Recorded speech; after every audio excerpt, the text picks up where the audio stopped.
Shalom, shalom, shalom sa pinagpalang araw sa ating mga kapatid, mga kababayan. Narito na naman tayo ngayon sa ating Preaching in the Wilderness series kung saan binabasa natin ang Ebanghelyo ng Panginoon na binabasa sa lahat ng mga Katolikong simbahan. At pinagninilayan natin ito at tinatalakay natin from time to time ang ating pananampalatayang Katoliko at sumasagot din tayo paminsan-minsan ng mga katanungan patungkol sa ating pananampalataya base sa kakaunti nating kakayanan or according sa ating nalalaman. Tinatawag natin itong Preaching in the Wilderness series sapagkat alam natin nagkabagamat napakalawak ng nararating ng TikTok, yet we know na hindi natin masigurado kung marami ang manonood or makikinig sa atin. Yet we are continue doing it sapagkat ito yung sinasabi ng Panginoon na preach 2 Timothy 4 verse 2 to 4 na preach the word of God in season or out of season. So that is why we are doing this, mga kapatid. At pinangkin natin ang sinasabi sa 2 Corinthians chapter 10 verses 4 to 5 that the weapon of our warfare are not of flesh but are enormously capable of destroying fortresses. We destroy arguments and every pretension raising itself against the knowledge of God and taking every thought captive in obedience of Christ. So, shalom mga kapatid. Okay, so the Gospel of the day is taken from the Gospel according to St. John, chapter, open your Bible, in St. John chapter 15, verses 1 to 8. Glory to you, Lord.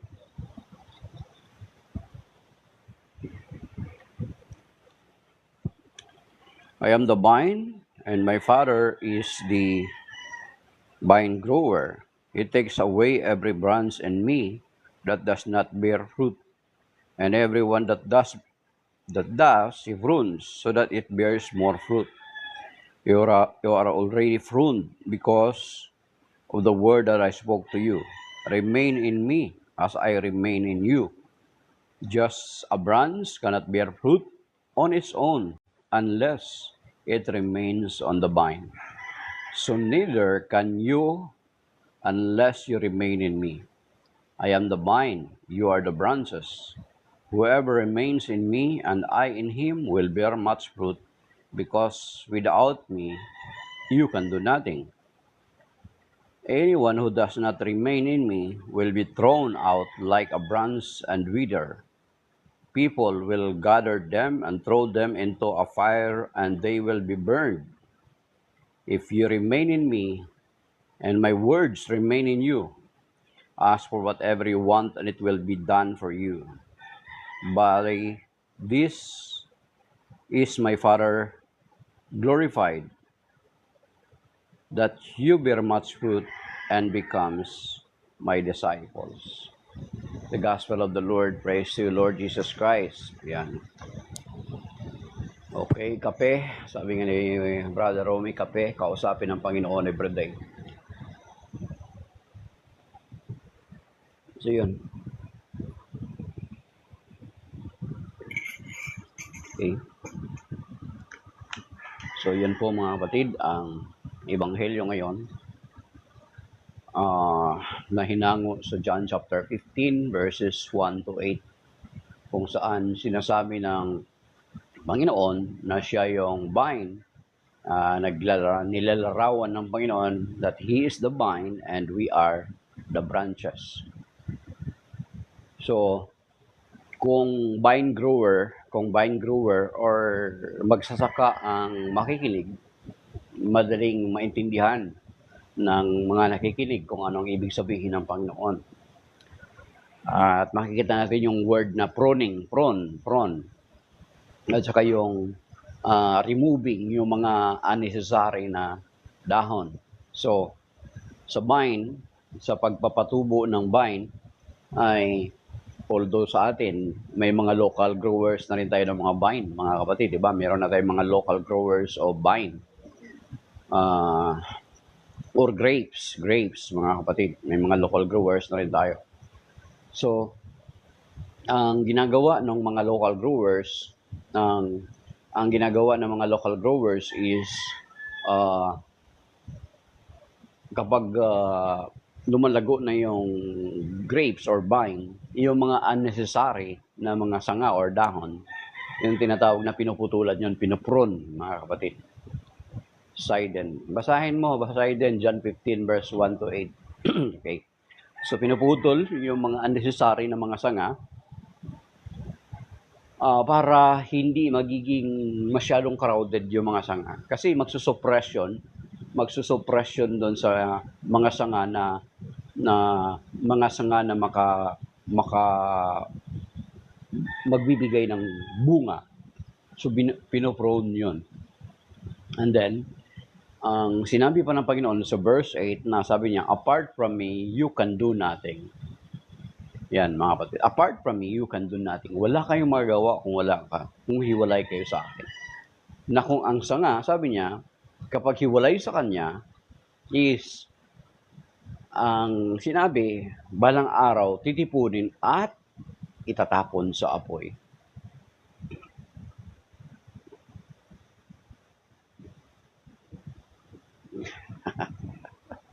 Okay. Hindi ako father. Hindi ako. Sabi ni Sidon, well, nabasa ko na pero that is not mean. Jesus is that God. Hindi si Jesus ang refer doon. Father, okay lang.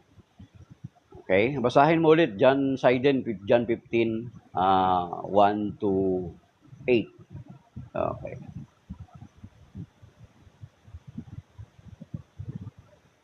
Okay. See. So, make sure, sabi ni Sidon. Many will say, Lord, Lord. Jesus replied, who are you? Lumayo kayo sa akin, hindi ko kayo kilala. So, make sure, Sidon, na kilala ka ng kilala ka ng Panginoon. Kilala ka ng Panginoon. Okay? So, yan mga kapatid. Ibig sabihin na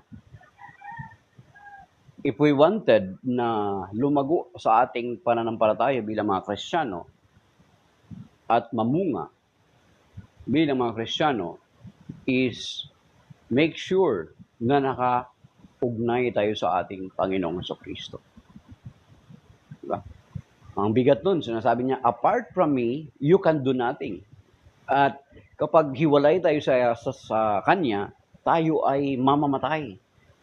At pagdating ng araw, ang sinasabi na iipunin tayo at susunugin. Okay?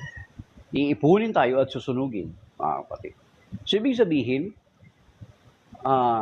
tayo na mga mananampalataya ng Panginoon Kristo ay dapat nakaugnay sa Kanya. And then, yung sinasabing pruning, habang nakaugnay tayo sa Panginoong Kristo, sa ating paglilingkod, mga kapatid, sa ating paglilingkod sa Panginoon, it doesn't mean na wala ka na maranasang problema. Kasi yung pruning na tinatawag, yung pagkakat ng mga dahon, ng mga unnecessary na mga dahon, is a process na, di ba? The same with us na ating pananampalataya. Habang nililingkod tayo sa Panginoon, hindi ang paglilingkod natin ay parang smooth sailing. Smooth sailing, mga kapatid.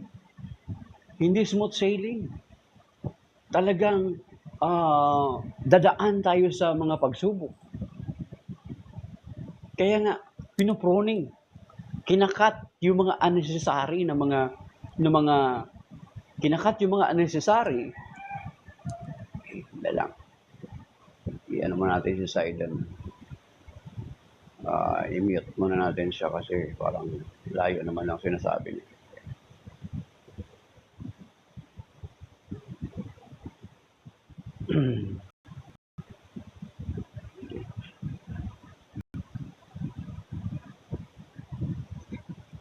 Yung mga unnecessary na sanga, di ba? Para magiging mabunga yung vine. So sa ating paglilingkod, mga kapatid, sa ating paglilingkod bilang mga Kristiyano, mananampalataya, it is not easy. Merong Meron dapat tanggalin sa atin. Yung ipoprone tayo, yung mga unnecessary na mga attitude na meron tayo. Yan mga kapatid, masasaktan tayo. Yan. Kaya nga ang Biblia, ang nagsasabi doon sa Sirach chapter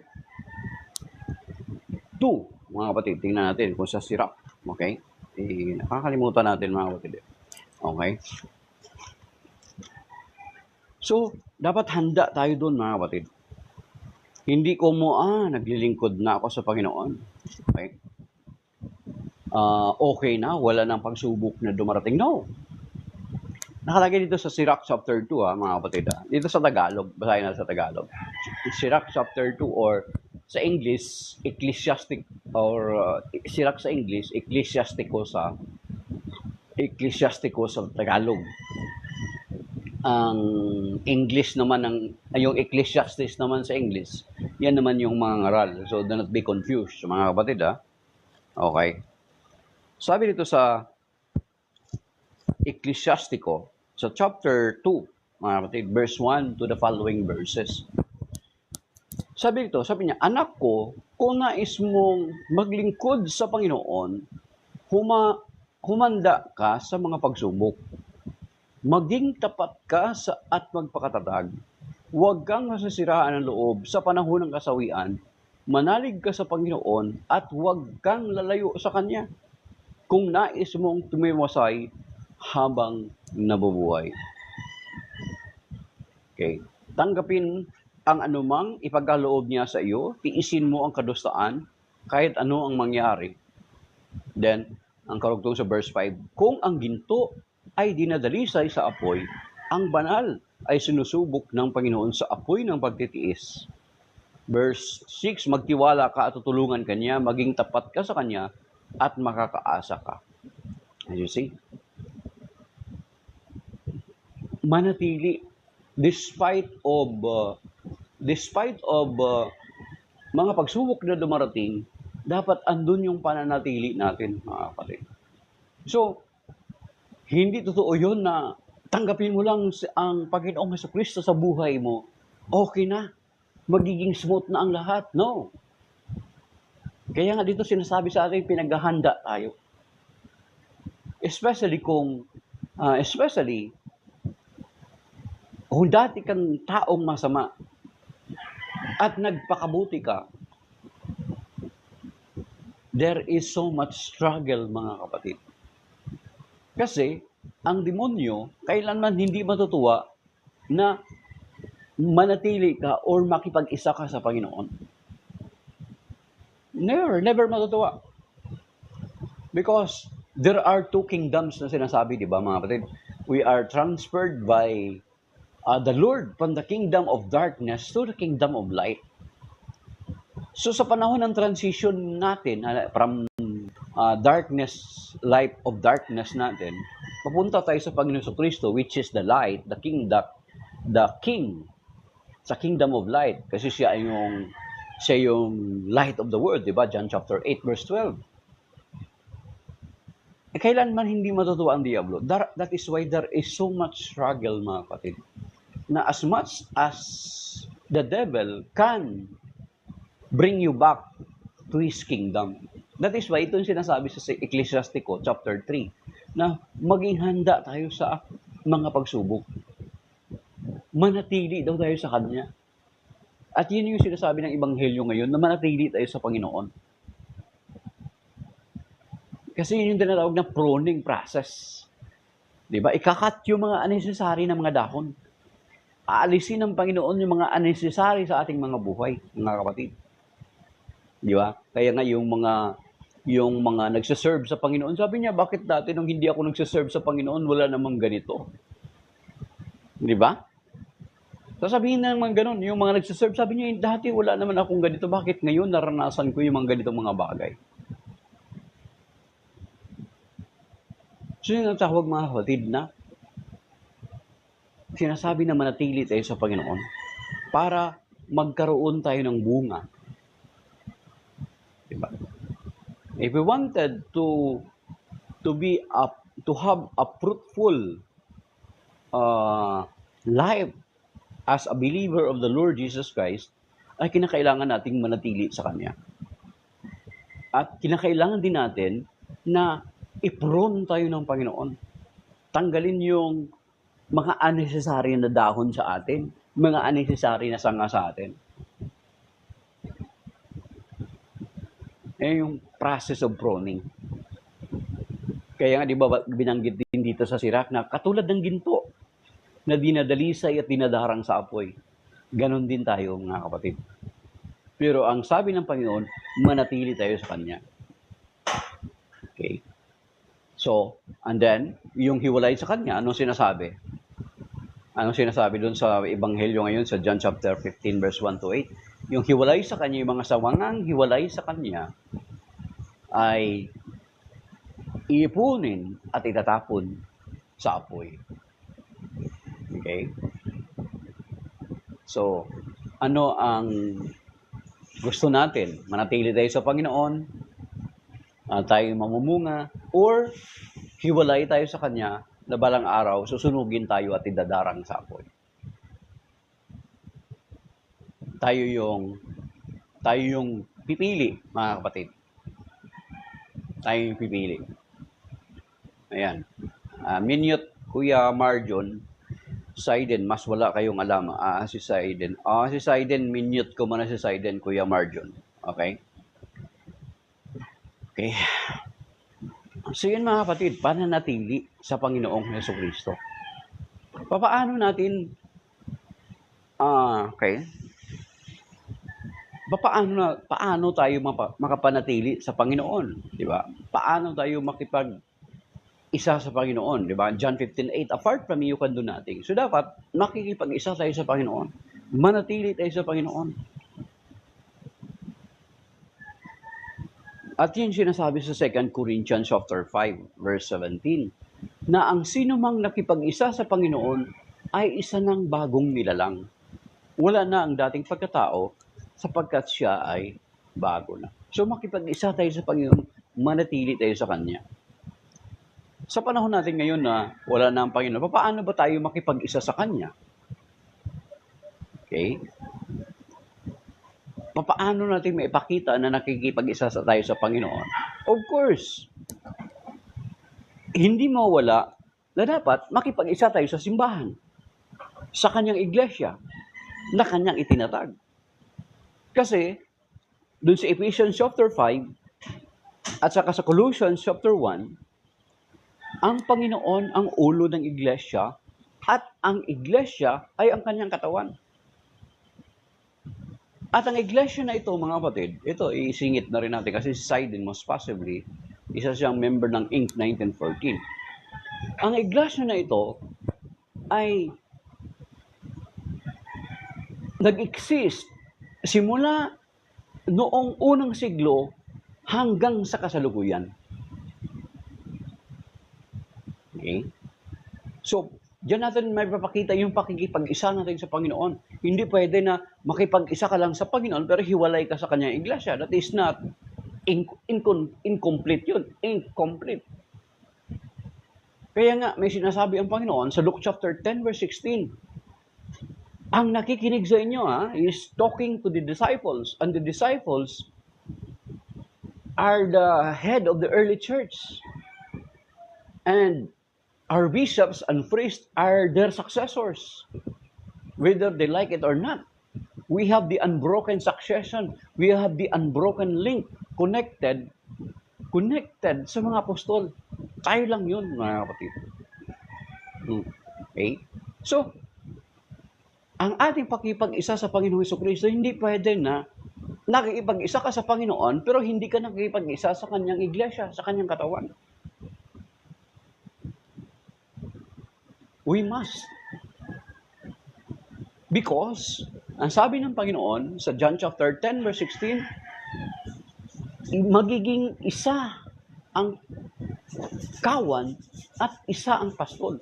Hindi sinabi na there will be another flock and there will be another shepherd. Bagkus, ang sinabi ng Panginoon doon, there will be one flock and one shepherd. At hindi rin sinabi ng Panginoon doon that there will be more flocks and more shepherds. No, there will be one flock and one shepherd. Very consistent, di ba? Yun yung sinasabi sa Matthew 16 verse 18, upon this rock I will build my church. So sa ating pag-isa sa Panginoong Jesucristo, ay nakikipag-isa din tayo sa simbahan. Tayo nagiging kabilang sa kanyang kawan. At kapag kabilang tayo sa kanyang kawan, nakikinig tayo na mga tupa sa kanyang pastol. Sa ating pastol, ang Panginoon Jesucristo mismo. At sa kanyang mga katiwalang pastol. Di ba? Ang pinunong pastol is our Lord Jesus Christ.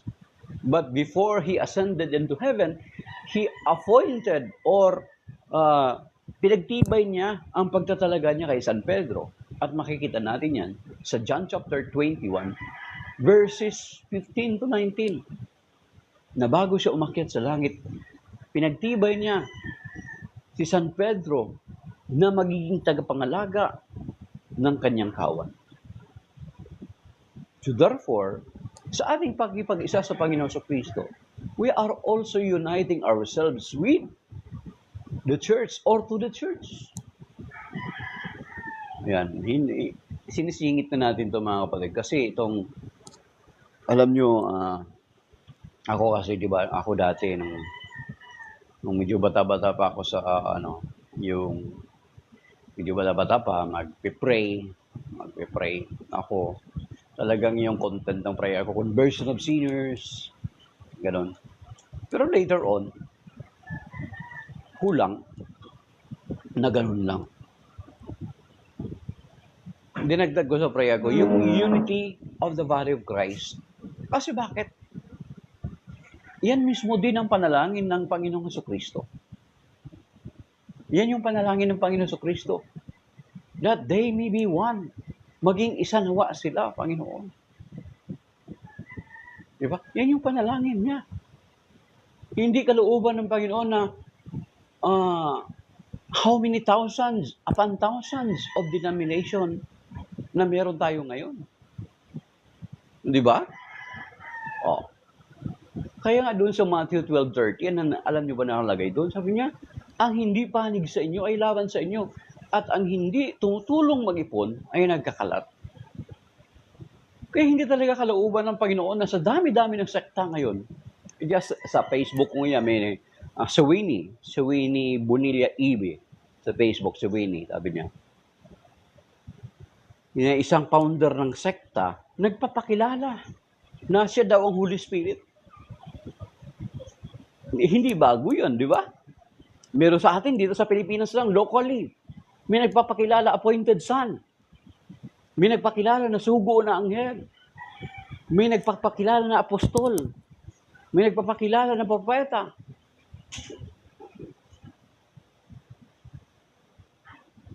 Hindi na bago yun.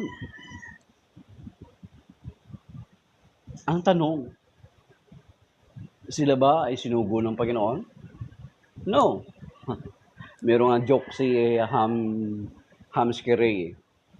Nabuti pa raw yung langaw, yung balang, yung palaka, inutusan. Pero, itong mga lumalabas na nagpapakilala, nagpapakilala ng mga sugo kuno, ang tanong, sa anong paraan sila sinugo? Kinausap ba sila ng Panginoon? Or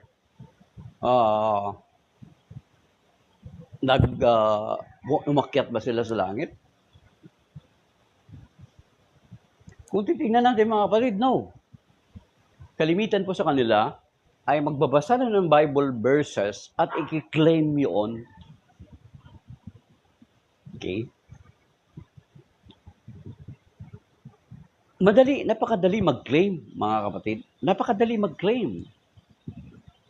Di ba? Napakadali mag-claim. Pero, kung idaan natin sa parang ikuha natin sa daan natin sa paraang legal. Halimbawa, isang parte ng lupa, i-claim mo, akin yan. Ganun lang ba yun?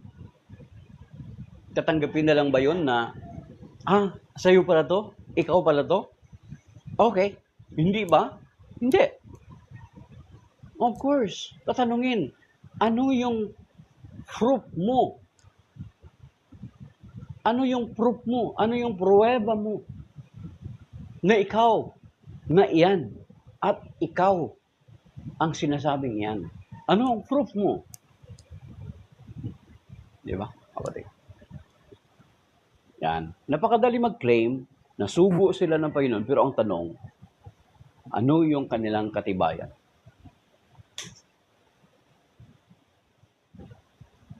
Di ba? Ano yung katibayan nila? Hindi pwede na angkinin mo lang, pero wala kang katibayan. So, yun yung nangyari sa atin mga kapatid ngayon. And never, at hindi kalooban ng Diyos ang nangyayari sa atin ngayon. Kasi alam nyo ba na may nakalagay sa Psalm 127 verse 1 mga kapatid. Nakalagay dito sa Psalm 127 verse 1. Kung titingnan natin, this is very related sa mga sekta at denominasyon, mga kapatid. Ito, tingnan nyo, basahin nyo ako nakalagay dito. Psalm 127 verse 1. Okay? Maliban ang Panginoon ang gumawa nitong bahay, ang ginawa ng nagtayo ay wala ring kabuluhan. You see? Unless the Lord build the house, the labor of those who build is in vain. Okay? So, ibig sabihin, hindi talaga kalulugdan ng Panginoon. Kasi nag-establish na nga siya ng church. Sa Matthew chapter 16, verse 18, sabi niya, upon this rock, I will build my church. Okay? I will build my church. Yeah. So, siya nagtatag. Then, yung iba nagtatag pa. Anong ginagawa nila? They're competing with the Lord. Nagtatag na nga ang Panginoon eh. Okay.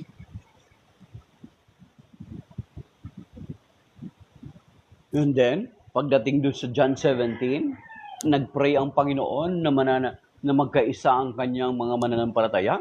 Kung babasahin natin at susuriin yung John 17 na panalangin niya, it is not referred to his disciples during those times. But yung prayer niya is for the future. Yan yung panalangin niya kasi nung panahon, nung unang panahon ng kanyang mga alagad, wala namang dispute among them. Ang dispute lang naman nila dati is yung desire nila na makaupo sa kanan at sa kaliwa ng Panginoon. But, kung titignan natin John 17, yun yung panalangin na pinapatungkol ng Panginoon sa ating kapanahunan. He never desires na ganito mangyari sa atin ngayon. Mga kababayan natin, di ba? Yung isa, nagkulong lang ng 3 araw sa 3 gabi sa kwarto niya. Paglabas niya, sugo na siya. Is that it? Is that the way ng pagkasugo? No, it's not.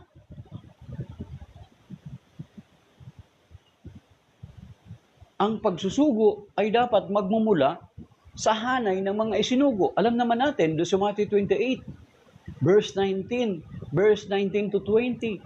Go ye therefore to all nations, baptizing them in the name of the Father, of the Son, the Holy Spirit. At anong karugtong? Teaching them to observe whatever I have commanded you. So therefore, ang isinugo ng Panginoon, sila yung may karapatan na magsusugo. At kung yung sekta mo hindi naka-align sa mga isinugo ng Panginoon, then there is a problem.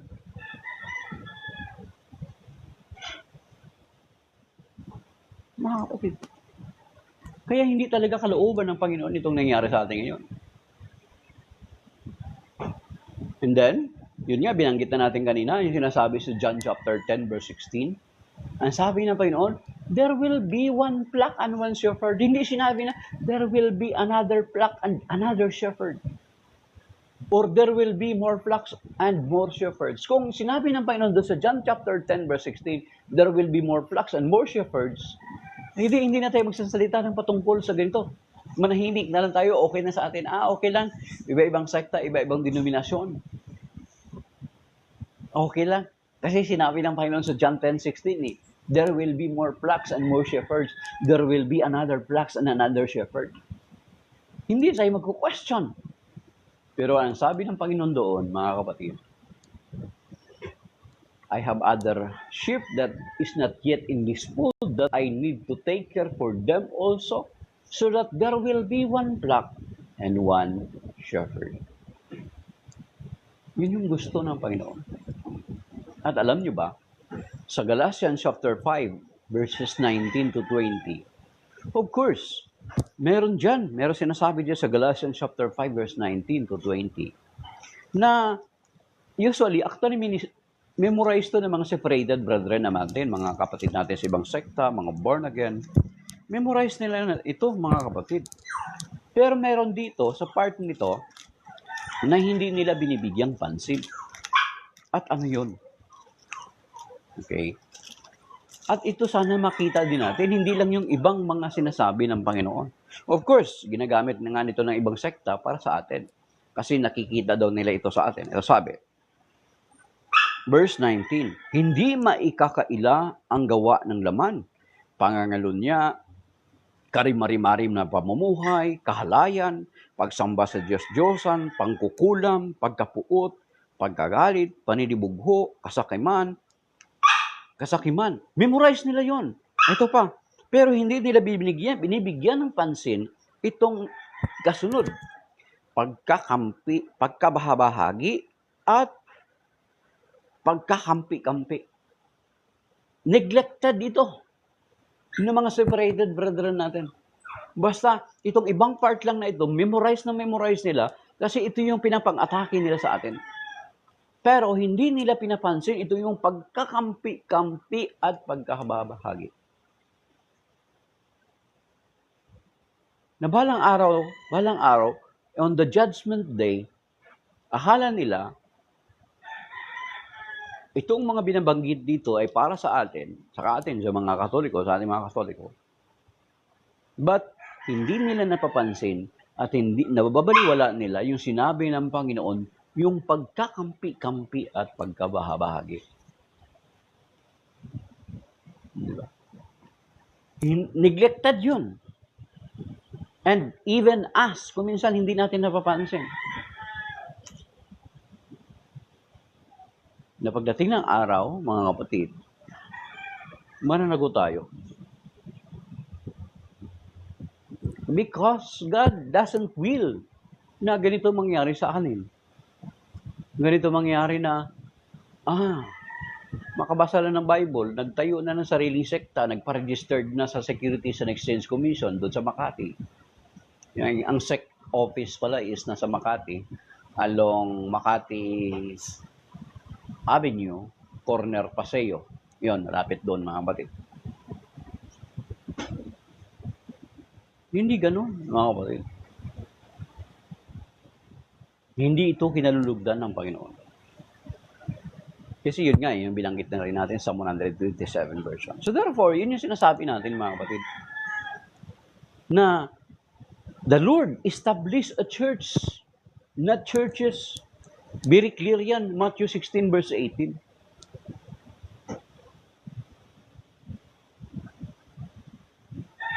Upon this rock, I will build my church. Then, pinangakuan niya na ang iglesia na yun ay hindi makapananaig kahit ang pintuan ng kaharian ng demonyo. Upon this rock, I will build my church that even the gates of Hades shall not prevail against it. Hindi makapananaig. That is why, hindi totoo yung sinasabi ng mga tao or ng ibang mga pundador ng sekta na natalikod kuno ang iglesyang itinatag ng Panginoon. That is not true. Hindi natalikod at kailanmay hindi matatalikod. Kasi may pangako na ang Panginoon kahit na ang pintuan The gates of Hades shall not prevail against it. Tapos sasabihin mo na talikod, ano ang ginagawa mo? Ginagawa mong sinungaling ng Panginoon Kristo. Di ba? Ano sinabi ng Panginoon doon sa Matthew 28 verse 20? Ano sabi niya? I will be with you till the end of time. I will be with you till the end of time. Kasama ng iglesia ng Panginoon mula ang unang siglo hanggang sa kasalukuyan ng kanyang iglesia ang Panginoon. So therefore, mananatili ito. God bless you, contemplative soul. Tapos sasabihin natin na talikod, ano gagawin ng Panginoon? Nakatayo lang siya sa dyan, hindi niya, pababayaan niya lang yung kanyang iglesia ay salaulain o masisira? No way. Sabi ni Vince, bakit sumasamba kayo sa kahoy? That is a mere allegation, Vince. Alam mo ba na kapag pinag-usapan patungkol sa imahen, ang kausap namin ay tumatalon na sa ibang topic kasi hindi niya kayang panindigan niya patungkol dyan sa mga akusasyon na yan, Vince. Anyway, Vince, ano pala ang sekta mo? May we know, para at least be proud of it. May we know kung ano bang sekta mo, Vince? Okay. Ang sabi ni Vince, yun yung mga kapatid. Okay? Hindi talaga kinalulugdan ng Panginoon. Kaya nga, ang Matthew 12:30, later ko lang din napansin yun. Ang nakalagay na sa Matthew 12:30, ang hindi panig sa inyo ay laban sa inyo. At ang hindi tumutulong mag-ipon ay nagkakalat. Okay. Are we one with the Lord gathering His people? Or are we part of those who are scattering? Well. Okay. So yan mga kapatid. Hindi matatalikod ang iglesia. Alam nyo ba na hindi talaga matatalikod? Kasi sa Old Testament pa lang, mga kapatid, sa Old Testament pa lang, ay nakalagay na dito sa Old Testament, sa Book of Daniel, chapter 2, verse 44, mga kapatid. Okay? Nakalagay dito sa Daniel chapter 2, verse 44, okay, may prophecy na. So therefore, walang chance. So ibig sabihin, kung hindi natalikod yung iglesia na tinatag ng Panginoon, then bakit ka nagtatag ng sarili mong sekta o denominasyon? Okay? Sa Daniel chapter 2, verse 44, sabi dito, ito yung prophecy na ipinaliwanag kay Nabucodonosor ni Propeta Daniel.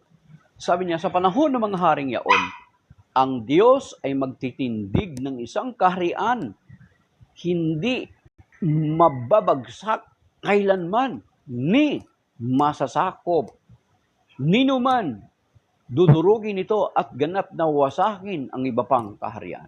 So you see, sabi ni Propeta Daniel, sa panahon ng mga haring yaon, sabi niya, ang Diyos ay magtitindig ng isang kaharian. God bless, Bondi Reviews. God bless. God bless you. Magtitindig ng isang kaharian na hindi kailanman mawasak or masasakop nino man. Di ba? How many empires passed already? Si Bonaparte at iba pang imperyo, ang Roma, imperyo ng Roma, wanted to destroy the Catholic Church. Where are they now? Where are they now? Ibig sabihin, yung Daniel chapter 2 verse 44, kung titingnan natin, it really naganap at nagkaroon ng katuparan sa iglesyang itinatag ng Panginoon. Hindi daw mawawasak or hindi masasakop nino man. Tapos sasabihin mong natalikod, wala na. Kung natalikod, hindi magkukontradict na kagad dito sa prophecy. Sa Daniel chapter 2 verse 44. At yung prophecy ng Panginoon na kapag dumating ang Messiah, His kingdom, there will be no end. Ngayon, ngayon kapatid, kung natalikod, ibig sabihin, yung kingdom ng Panginoon, nagkaroon ng katapusan. Oh. Basahin yung 2 Samuel chapter 12. Okay. 2 Samuel ba yun? 12? Ano nga doon? Ang prophecy doon, ang kingdom ng Messiah, there will be no end. Hindi mapuputol. Tapos sasabihin mo na talikod, hindi nagkaroon ng end. Oh, another contradiction sa prophecy. Kung sasabihin mo na talikod. So therefore, the church that the Lord established in the first century remains until now. Because the Lord promised, I will be with you till the end of time. At sinasabi ng Romans chapter 8 verse 31, if God is for us, who can be against us? Tapos sabihin mo natatalikod, ipinipilit mo yung natalikod para maisiksik mo yung founder mo or para maisiksik mo yung sarili mo na bida ka. Mahinang klase si Jesus. Natalikod yung kanyang iglesia. Ngayon, pinipilit mo na natalikod yung iglesia ng Panginoon para ipalabas mo na ikaw yung bida kasi ikaw yung tagapagtayo. There is no such things, mga kapatid. Okay? Anyway, sa mga hindi pala nakakaalam, may nauna po, may unang nag-claim na natalikod. Una, si Joseph Smith. Si Joseph Smith na founder ng Mormon. Na natalikod daw, kaya siya yung nagtayo nito muli. And then, meron dito sa atin, locally, may dumating na nag-claim noong 1914 na natalikod daw yung iglesia na tinatag ng Panginoon at muli niya itong itinayo noong 1914 kasi natalikod. So, dapat yung dalawa na yan, yung dalawang grupo na yan, magdebate muna sila para masabi nila kung sino talaga ang totoo sa kanila. Then, saka sila bumalik sa atin. Kaya, mga kapatid, kung ipipilit natin ng iglesyang tinatag ng Panginoon na talikod, kukontra ito sa mga pangako ng Panginoon. Lalabas na sinungaling ng Panginoon. Pero alam natin na ang Panginoon sa Kristo ay hindi sinungaling sapagkat sinabi niya, I am the way, the truth, and the life. Siya yung katotohanan. So therefore, hindi nagsinungaling or magsisinungaling ang Panginoon. At kailanman, hindi natalikod or matatalikod ang iglesyang itinatag ng Panginoon. It remains from the first century until now. And hanggang sa muling pagbabalik ng Panginoon. So, maybe that is by now, mga kapatid. Shalom. May God bless us. May God bless those who likes. 336 likes. Yung iba dyan, daming mag-like, flat likes. At yung mga nakipagsalamuha sa atin, nag-comment, nag-follow, at yung mga nag-tap ng screen, ayan, si Grace Dison, Marie Centellas, Nelly Hona, Bin 16, Crispina, si Brea. At yung mga kapatid natin na dumaan man or hindi ba nag-tap ng screen yet, nandyan nakisa sila sa atin. Nawa, patuloy tayo pagpalain, gabay at patnubayan ng Panginoon sa araw na ito. Iligtas niya tayo sa mga mabibigat na mga pagsubok, sa mga malulubang karamdaman. Iligtas tayo sa stroke, sa hypertension, sa cancer, sa kidney failure, at sa mga bagay na beyond our control. In Jesus' name, amen, mga kapatid. Shalom. That is by now signing off, my dear brothers and sisters.